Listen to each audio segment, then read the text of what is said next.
Welcome to the Angry Nerd Podcast. My name is Arshawn Wade, aka the Angry Nerd. The Angry Nerd Podcast is taped in front of a live Facebook audience from my mom's basement. The Angry Nerd Podcast is brought to you in part by some bad life choices and a few shattered dreams. The Angry Nerd Podcast is made possible by money that my wife gives me from my SSI check, some chick named Joni, and proceeds from listeners like you. If you want to be one of the listeners that helps contribute to this show getting better and better, go to Cash App. My Cash App is $ The Angry Nerd. Pick up one of the Angry Nerd Podcast t-shirts. They are black and white, black or white, and they come in sizes small through extra large. And for the very low price of $20 plus shipping, you can get yours. Big announcement. I have a new design for the Angry Nerd Podcast t-shirts. I don't have them printed up yet. I just finished the design this week. So I'm excited to bring that to you guys. And I won't say next week. Don't hold me to this. But over the next couple of weeks, you will see the new Angry Nerd t-shirt design. So I'm excited to present that to you guys. I hope you guys fool with it. While I'm talking about my business, let me give a shout out to Savage Hippie. They have launched their second episode of their podcast. So shout out to those guys. Yep. I love seeing my homies doing big things. Speaking of Savage Hippie, we got the Savage Hippie and the Custom Tees by Arshawn collaboration, bringing you a comedy show to the Little Rock area and pretty soon the Batesville area as well. So me and the guys over at Savage Hippie are super excited about that. We're going to keep you guys posted on a date. I think we have a venue locked down. We just have to work out the particulars as far as a date.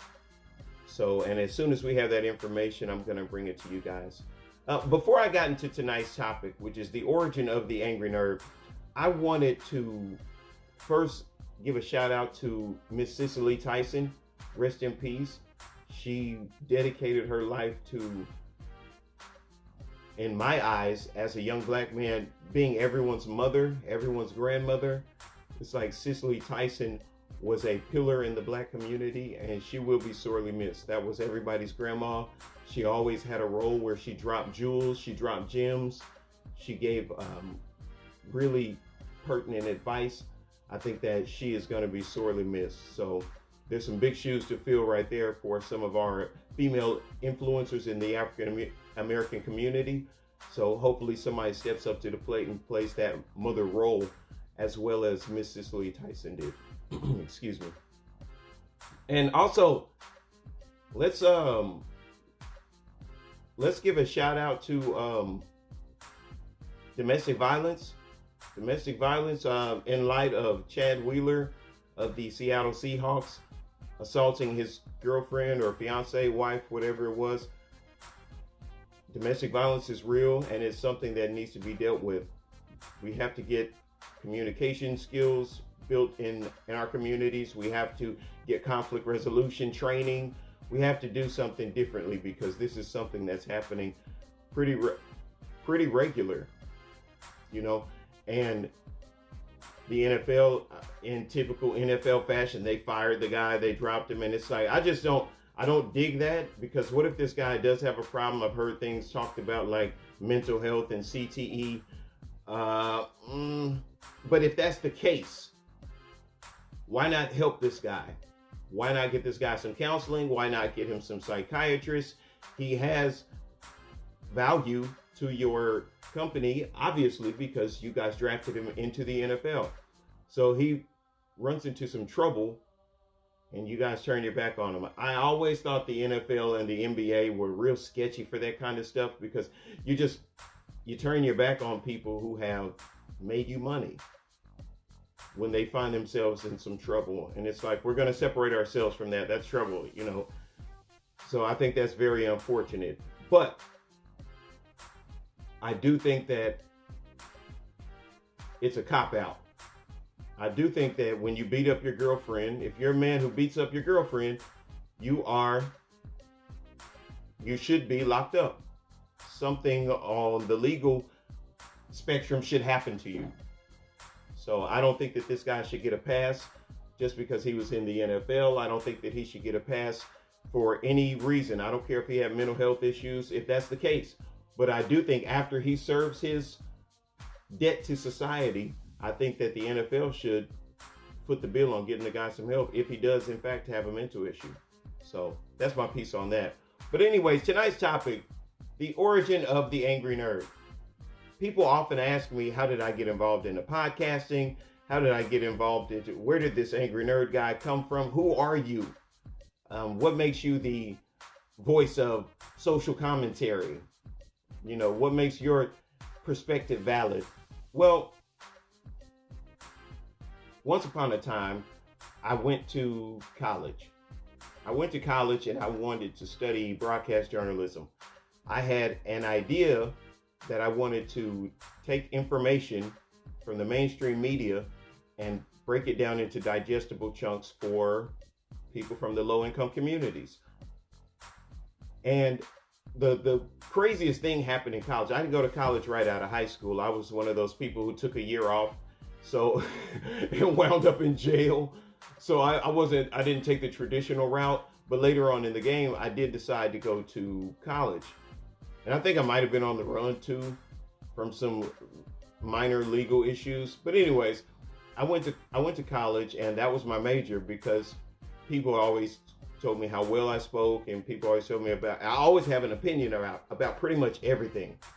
And I usually gather enough information about a subject to speak educatedly on it, pro or anti. So that was always like one of my gifts. So I was like, yeah, that's what I want to do. I was talking to the academic advisor. Yeah, this is exactly what I want to do with my life. I want to be talking to people. I want to present information.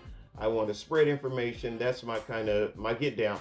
But I recognize that a lot of people from the area that I lived in or that I grew up in, when you listen to the news, usually when it's politics being spoken about, oftentimes most regular everyday working people don't have the slightest idea what the hell's being said.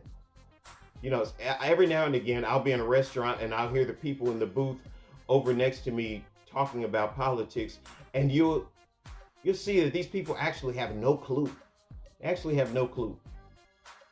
And I was like, I think that's a grave miscarriage of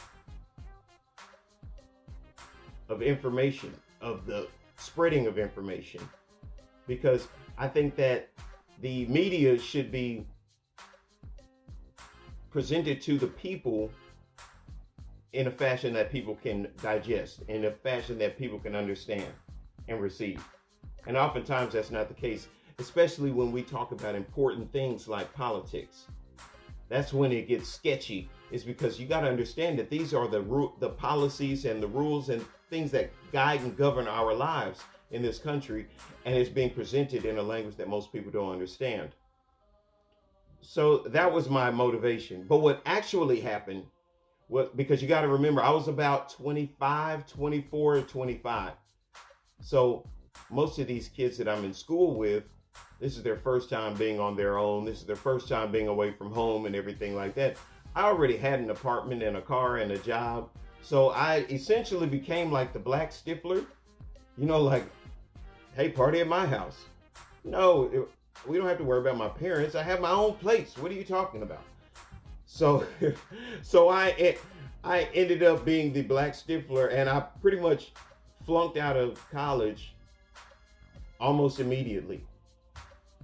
Yeah, I remember when my first grades came out, it was like, I don't even think I signed my name on paper in a few classes. You know, it's like, how do I got a grade in this class? I don't even know this lady. Never even went to the class. I had at least 2 classes that I never went to. And I just got sidetracked by the party element of higher education, because contrary to popular opinion and belief, people in college party. I don't care if it's a community college, a VOTEC, people who are going to get their education party. So, and there are people like myself who couldn't compartmentalize the partying and also the studying. So it was all party and no work, all play and no work for me. And so I flunked out of school, and I just lived life. But it was something that I always wanted to do, was to do a podcast or to be on radio or some type of career path that involved me talking to people and things like that. So later on in the game, after I was kicked out of school, I wound up in jail. So I went to jail. And while I was in jail, I got involved in the SATP program, the Substance Abuse Treatment Program. That's what it's called. And because I had a a drug charge. I had drug charges. So when you get a drug case in the state of Arkansas, you have to then take a drug rehabilitation program while you're incarcerated. Let me paint this picture for you. Anybody who's ever been to rehab, imagine being in rehab in a therapeutic environment inside jail. Yep, it's that bad. And it's exactly what it sounds like. A bunch of convicts in a treatment environment. And anyone who's ever been to treatment or therapy or rehab knows that it's a different world. It's a totally different world when you've gone to rehab. So I found myself in this program, and I hated being in the program.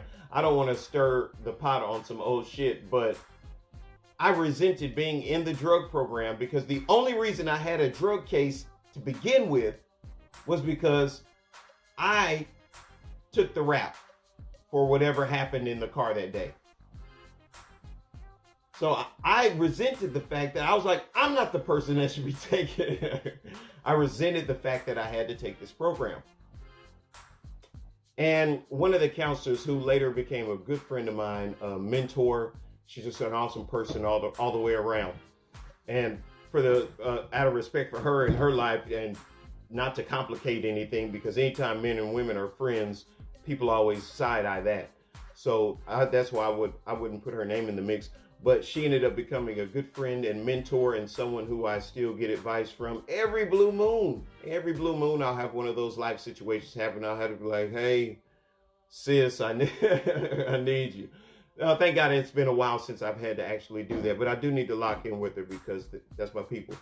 But anyway, she told me, listen, try this life out. Try this for 2 years.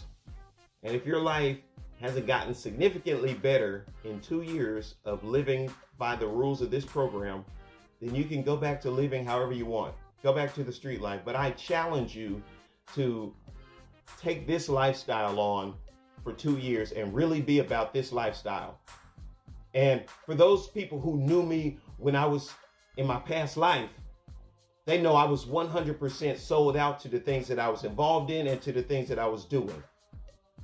When it came to throwing our fingers in the air in a certain kind of way, I know by the way that I'm dressed, people would probably think I play for this team, but I actually play for the other team. For those of you who are on Spotify or Podbean who can't actually see what I'm wearing, I have on a red flannel and a red and black hat. But when I was in my career as a street person, I didn't wear red. That's all I'll say about that. But anyways, so I said, all right, I'll take the challenge. I'll take the challenge. I will give you 2 years of my life. I got to be in jail anyway for the next 2 years. I'll give those 2 years to you. And I will 100% sell out to this program and to this style of living. And the same way, the same zeal that I attacked street life with, I applied that energy to the program. And even though I was skeptical and I was pretty much a pessimist about it, like, this ain't gonna work. This ain't no information here that's gonna change anybody's life. I'm gonna get out. I'm gonna go back to doing what I was doing and living my life diabolically. Why? Because I'm the bad guy, and that's my role in life. You look at a movie, you look at the script, you got the good guy, you got the antagonist, and you got the protagonist. And I am the antagonist. That's me. You know, I am the bad guy, and I accepted my role in life because I had made so many mistakes at this point that I felt like I had come to a point of no return, and that I am the bad guy, and this is my role. I slap people once in a while. I put my foot in the mofo's ass once in a while. I take things from people if I feel like they don't deserve them. You know, that's who I am. I'm the bad guy.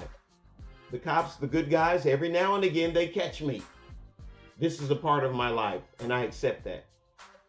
That's where I was at in my life, and I said, you know what? Fine. I'll take your challenge. I'll take your challenge, and I guarantee you, listen, after this 2 years is up and I walk out of this gate, I'm going to say, told you. Well, I have you know that I did sell out to that program, and I sold out to a way of living that helped me be as successful at living life free today. And I sold out to that lifestyle, and I learned a different way of doing things.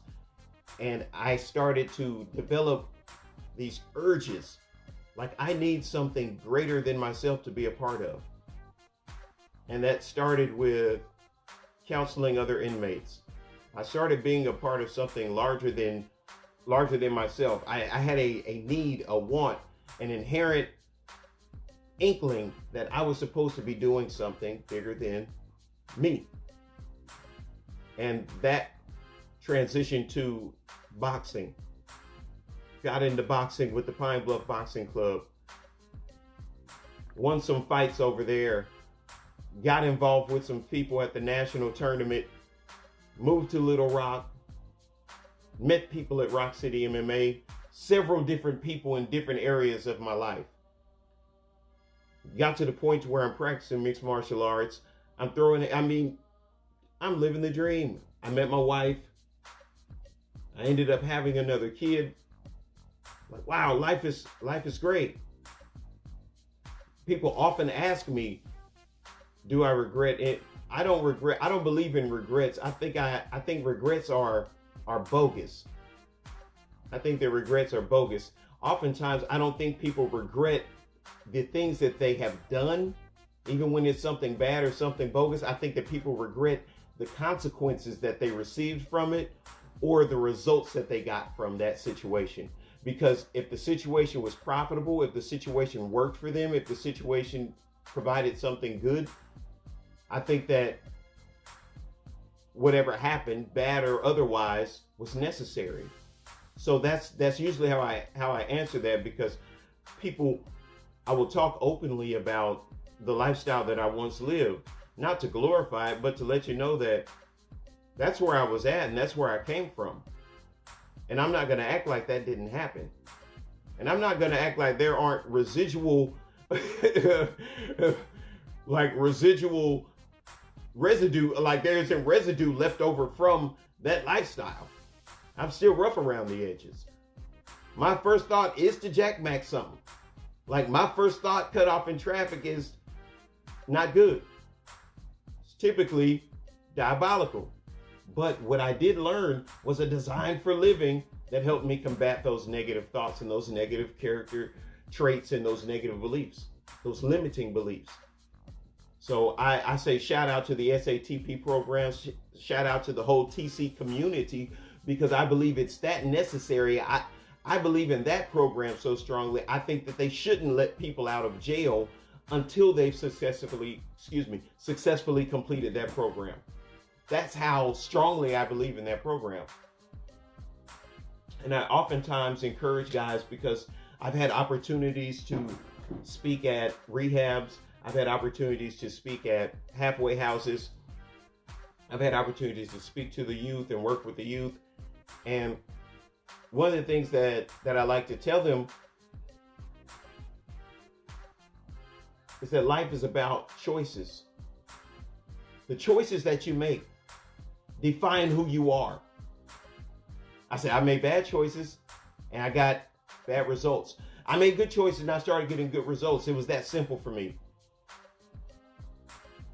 And I'm not going to act like police brutality. I already regret what I'm going to say, because I understand how people can take it.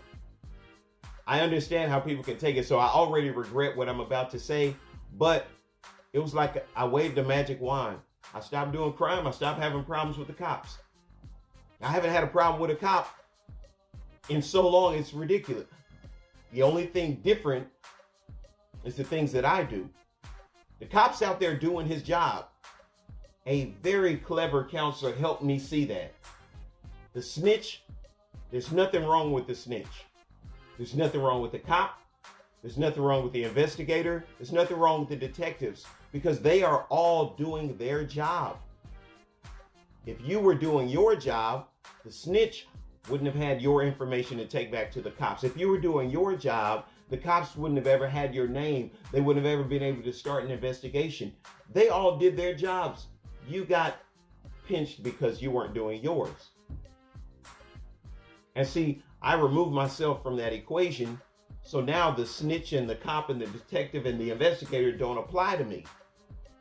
I'm not worried about that process because I've learned how to live a life absent the activities that bring me around those situations.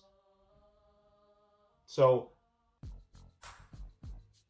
one thing led to another. And like I said, I've always been a talker. I've always had opinions. And growing up, arguing was like a sport for us. Arguing and roasting. We called it bagging or ragging when I was growing up, but roasting and arguing. These were like our hobbies. This is what we did. So I love talking. And I remembered I was going to go to school, or I was going to school for broadcast journalism. And I said, hey, why not? So I started researching what kind of equipment that I would need. And I started researching how do I start a podcast? And at the end of this is the takeaway. This is what I want people to take away, because people ask me all the time. They find out, like, people just know you as a dude, but they're like, wow, like you have an LLC, you have a business, like, oh my goodness. And I'm not acting like I'm a Fortune 500 company or nothing, but I have taken the steps to become legitimate on the business side of the game. I have taken certain steps that people don't realize are so easy and simple. So my thing is this. I say this about fitness. I say this about business. And I say this about any hobby or any dream, whatever it is, start. Because that's what I did. I started talking on a cell phone. Before I got a microphone, before I got a computer, before I got lights, before I got background music.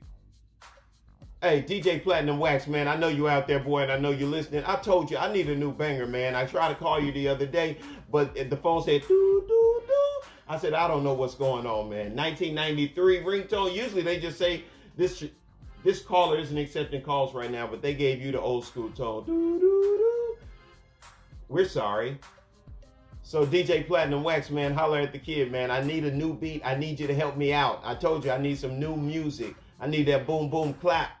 I need some of that old school 90s feel stuff. You know what I'm saying? Hey, matter of fact, here's a challenge. Any of my listeners out there, if you know somebody who makes beats, put me in contact with them. So we're going to put pressure on my brother DJ Platinum Wax from Young Black Wise Guys Records. But anyway, to me, starting, even if it's a little shabby, even if it's a little ghetto, a little bootleg, it's all good. That's the most difficult thing to do, is start. Once you start, consistency is key. When I started, I had 2 followers. And I think one was Aaron Vincent and the other one was his kids. So it's like when I started, I had 2 followers. And at the rate we're going, by the end of the month, we'll have 100 followers. My goal is at the end of the year, shout out Dylan Brackley, what up, boy? I see you, J Man. What's up, boy? But if you're on Podbean or Spotify and you're wondering who I'm talking to because you don't hear another voice right now, I'm talking to the chat, because I broadcast from Facebook Live as I record this for Podbean, Spotify, and YouTube. So be mindful when I'm talking to these people, so you don't think that I'm crazy. Most people think I wear a tinfoil hat sometimes anyway, but I'm not crazy. So I'm talking to my homies over here in Facebook Live. So get started and stay consistent. It's like no matter what, your job changed, okay, regroup and get back to business. Continue to create content. Continue to engage your audience. Continue to grow your audience. Don't worry about the numbers. Don't look at likes. Don't look at subscriptions. Don't look at any of that stuff. I won't say don't read the comments, because I think even the people that say they don't read the comments, they read some of the comments. I don't think anybody has transcended the ego that much to where they don't read comments. I call cap on that. Every day of the week, I call cap on somebody saying they don't read the comments. So I won't tell you not to read the comments, but what I will say is don't be discouraged by how many likes or how many followers you have. If you have something to say it. If you have a product that you're working on, let's get it out there. If you have body goals, let's get them. Don't wait till the summer. Don't wait till the summer to come around and then talk about, hey, Arshawn, inboxing me, can you help me blast this belly fat in 3 days? No. If you'd have contacted me 8 months ago, 9 months ago, a year ago, there'd be something that we could do. But the people who actually need a personal trainer, the people who actually need somebody to coach them and work with them, those are not the people that hit you up. What did Prince say? Does anybody, where my old people at in the chat? What was the name of that song that Prince had? The Beautiful Ones. The beautiful ones, they heard. The beautiful ones. These are the people who inbox me. You go look at their page and you scroll through their pictures, you're like, what do you want? You already got everything. What do you want? Why are you talking to me? You're already gorgeous. You already have a great body. What do you want? Well, I have this little bit of fat right here. And they'll send you a picture of them holding a piece of their skin. That's not fat, that's skin. That's called skin, sweetie. Okay? Now you have a friend on your page that I saw that needs my help. You need to be reaching out on her behalf.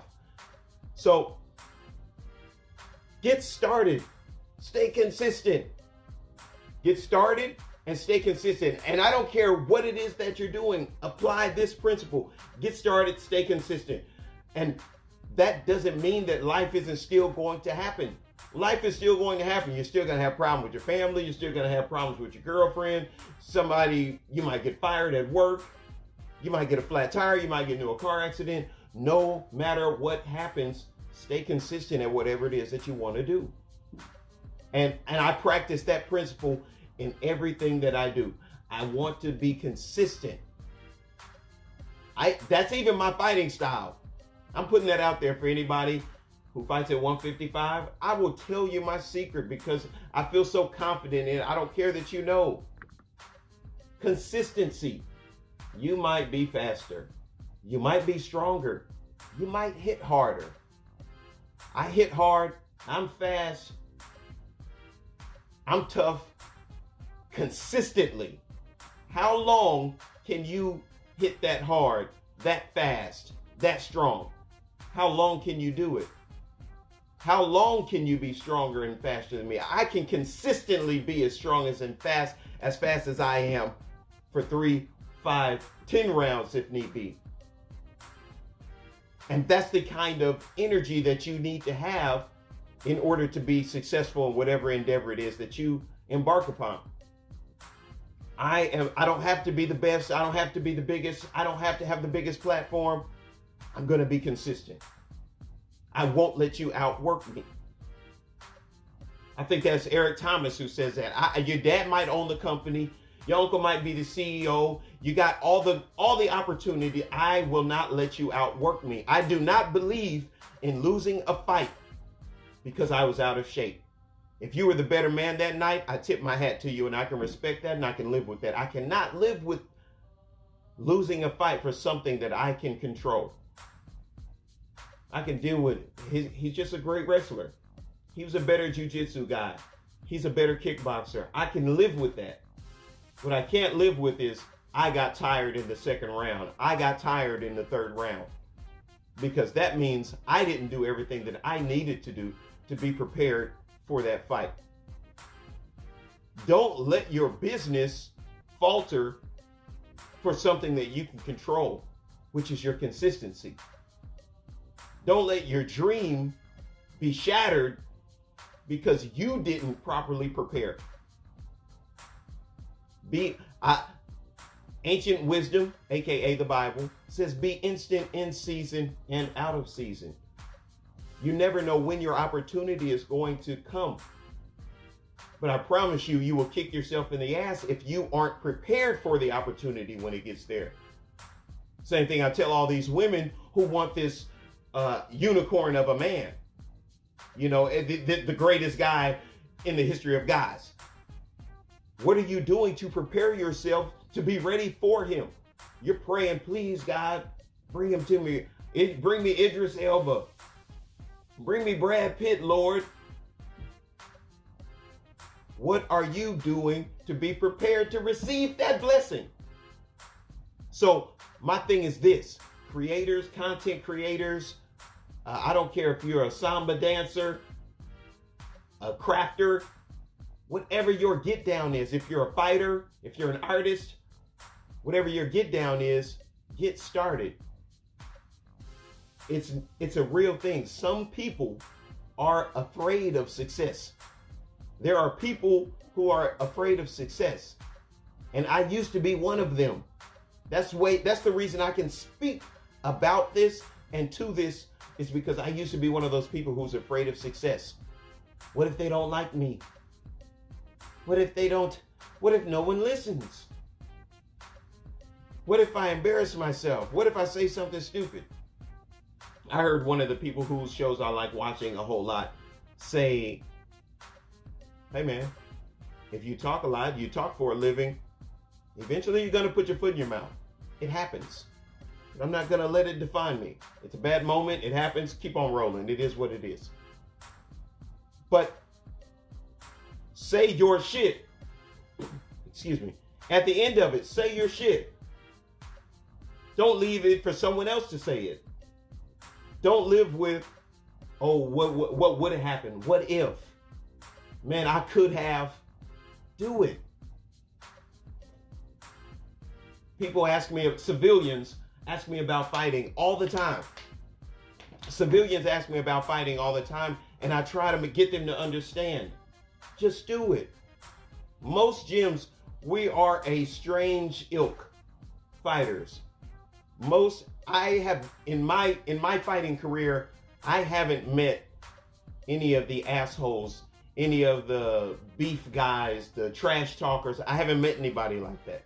I've only seen one altercation, but I haven't fought anyone like that, and I haven't met anybody who's like that. So, excuse me. Most of us, it's crazy because people don't realize how nice fighters are because they see what we do as such a barbaric thing.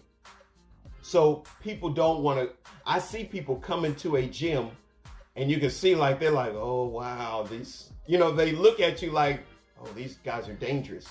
And then when you say, hey, how's it going, man? You new here, and you start talking to people and they feel the warmth and the love, then usually they let those defenses down after a while.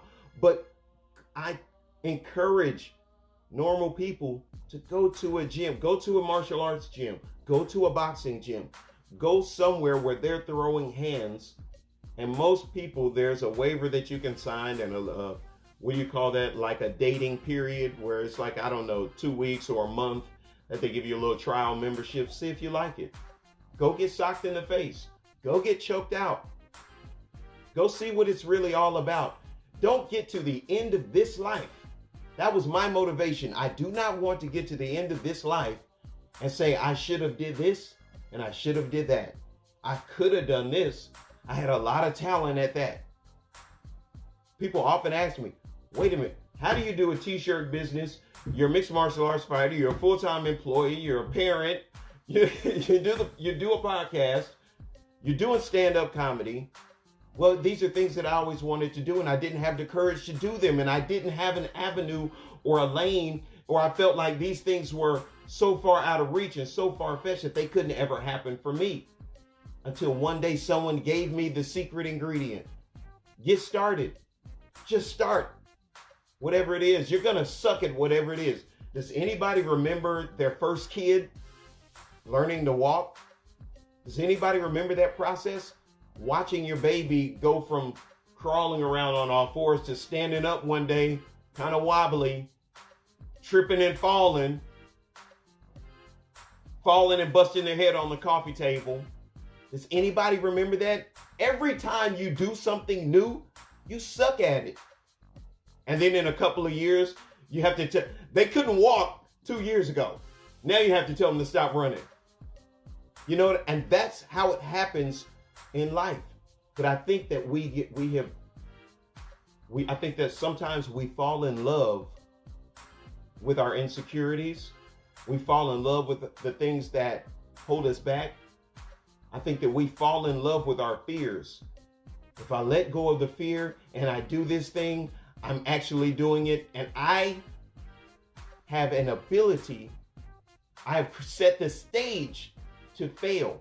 If I never do it, I can never say I failed. But if I do it and I fail, I will always have that failure on my resume. No, fail forward. That's a phrase that I have come to really enjoy. When you think about that, failure is inevitable if you embark on any endeavor, whether it's business, a hobby, a workplace, softball team. Failure is built into everything that we do. You can't be afraid of failure. That's an irrational fear. You can't be afraid of failure. You have to think on the bright side. Don't be too grandiose in your thinking, but at least be reasonably optimistic. I think it would be unreasonable for me to think that next year I will be in competition with Joe Budden and Joe Rogan and the Breakfast Club. I think that would be unrealistic, but I think it would be very realistic that by next year I can have 10,000 followers and 10,000 listeners. That's a goal. That's one of my goals. And I think that is a reasonable goal. An unreasonable, unrealistic look at things is that, hey, I'm going to be charting out in this bitch. Y'all better get on the train now. You know, I think that would be unrealistic. So set these goals up for yourself. And I'm saying this as somebody who is in the process of doing it. Throw caution to the wind. Take that dancing lesson. You have the rhythm of a praying mantis. And you can't dance. You're stiff. You don't get it. Go take that dancing class that you always wanted to take. Learn how to dance. Learn how to salsa. As much as I'm not all the way for it, go take the pole dancing class, ladies. You always wanted to surprise your man when he came in from work and put your little pole up in the bedroom and get your freak on. Go take that pole dancing class. Those are all the rage now. I'm not a big fan of it, but go do it because it's something that is going to edify your spirit. Something that's going to edify that thing on the inside of you that needs to be tickled. Go ahead and do that. I think that's why we see so much depression today.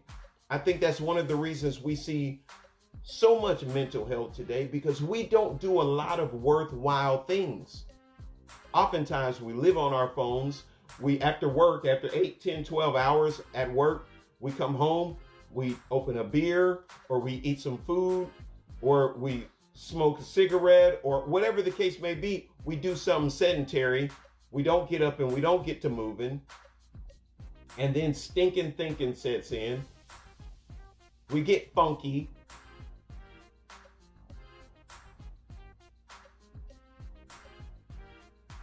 So what I'm saying is you got to get moving. And I'm going to use a phrase coined by my friend. I like using that word and meaning it.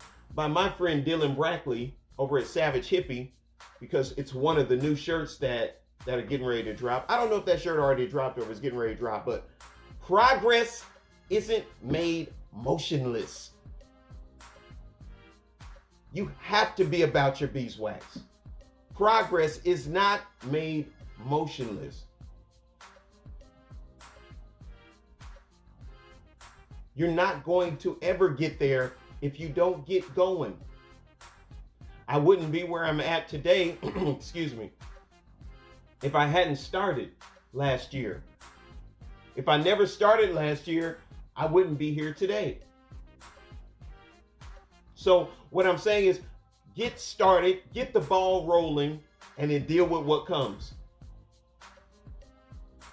I feel like one of my favorite rappers from Houston, Zero, he said, I done come a long way, but it's so far to go.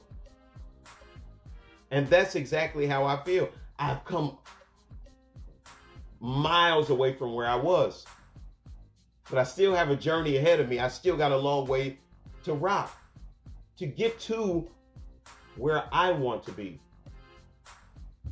I know that there are a lot of people who know who I was that are super proud of me today. And oftentimes, it's not that I can't accept a compliment, it's that I'm so focused on the next thing. It's like, yeah, that's cool. Thank you. I appreciate it and I love you. I love you for what you're trying to do, putting good energy toward me and everything like that. But I got some business over here that I have to attend to. I got to be about my beeswax. So big things are coming this year for the podcast. We are looking at changing the layout, looking at doing more of a setting up a set. And actually, okay, let me stop acting hoity-toity like that. Y'all know I'm hood. Oftentimes, people don't realize that I have hood qualities just because they think that by the way that I speak that I'm like a real preppy dude. But I'm actually very hood. So let me stop being hoity-toity talking about we're creating a set. We're actually converting our living room. We're actually converting our living room into my set. That's what we're doing because half of the living room is already dedicated to like my t-shirt business. I ordered some partitions and stuff so you could separate my workstation and area from the living room. We got a weird living room setup anyway, and I just took advantage of all that extra space that we don't use. So I got to put the partitions up and close that off so you guys can't see the magic that I do over there with my t-shirts, and there's paint everywhere and vinyl and all kinds of stuff over there. But yeah, so we're looking at a new layout. It's going to be more of a coffee shop setting, you know, that kind of get down. And I haven't all the way decided whether or not we would do Man Talk, Talk Shit Talk Tuesdays on actually on social media. Like I said, just because of some of the content and the language, this is men talking about man stuff. And we're going to be using vernacular that isn't suitable for, some people will not find suitable for their children. And some women won't find suitable either because this is barbershop talk. This is, you know, water cooler talk. And it just may not be for you. But if you don't have a weak stomach and you're a lady, I think that it could be very beneficial for you to hear some of these conversations that we have. So I encourage you, it's not for the faint of heart. Let me say that. Parental advisory is strongly cautioned because we're using barbershop vernacular. It is what it is. We're talking like we talk.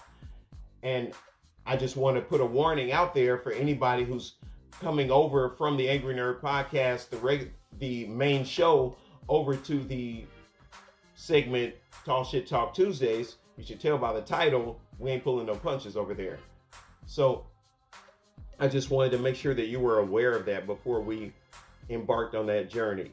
So, and like I said, this week, I guess I spoke wrong. People thought it was going to be this past Tuesday, but it's actually next Tuesday when the first installment of the Talk Shit Talk Tuesday by the Angry Nerd is going to air. So I will keep you guys posted on that, man. And I hope somebody got something out of this. Once again, I want the takeaway to be, get started. Don't give up on your dreams. People oftentimes laugh at my intro, but it's true.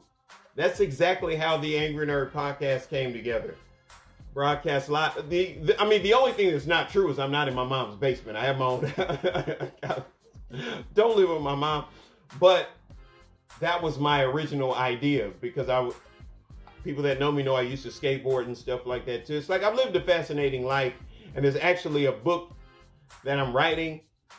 I'm actually writing 3 books right now. I'm actually writing 3 books at the same time. That's a journey. I got How to Write a Book for Dummies. I literally, And I didn't even buy the book. I just walked around Barnes and Noble reading some excerpts from How to Write a Book from Dummies. And so now I'm writing 3 books. But I've lived an eventful life. I've done a lot of stuff. And I think that people will benefit from it greatly.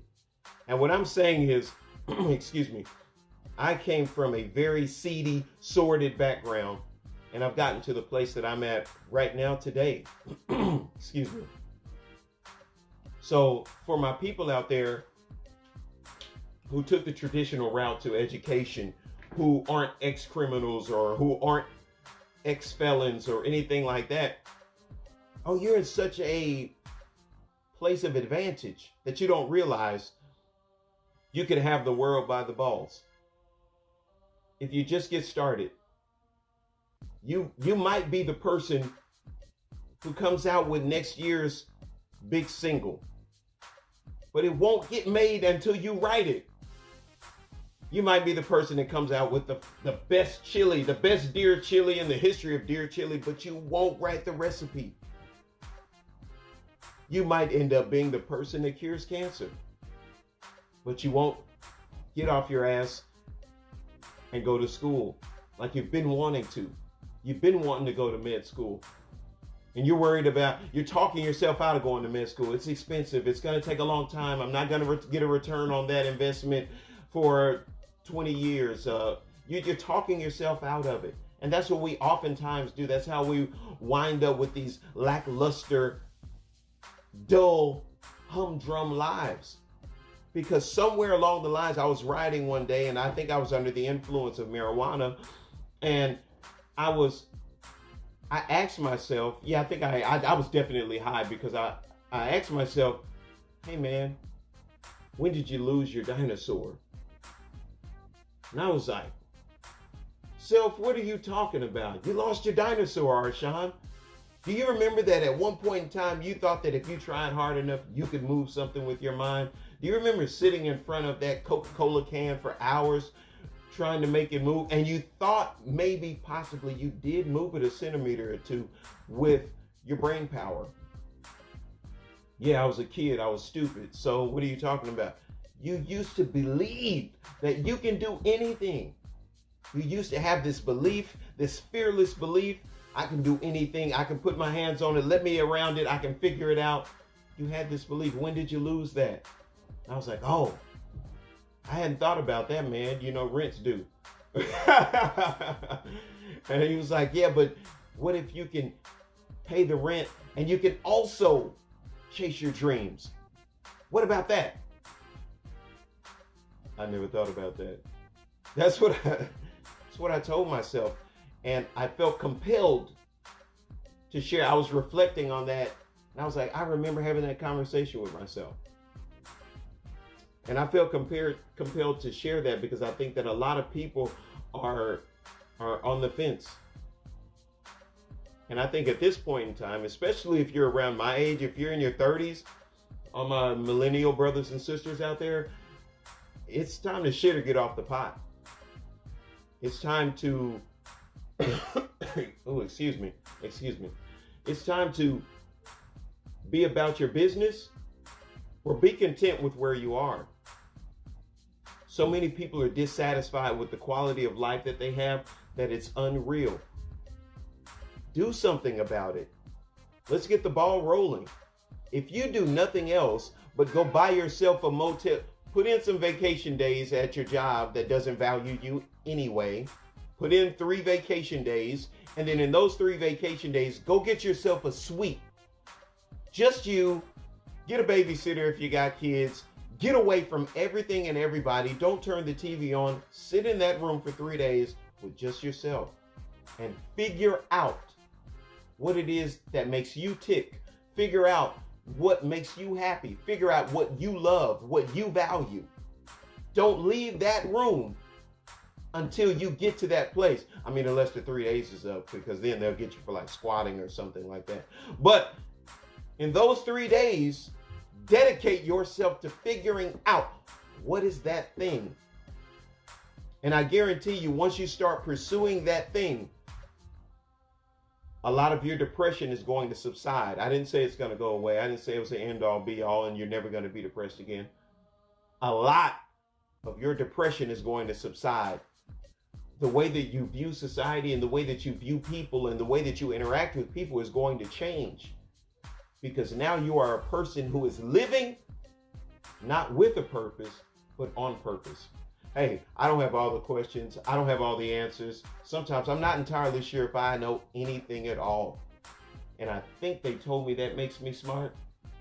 But anyways, I hope somebody got something out of this. My name is Arshawn Wade, aka The Angry Nerd. Peace.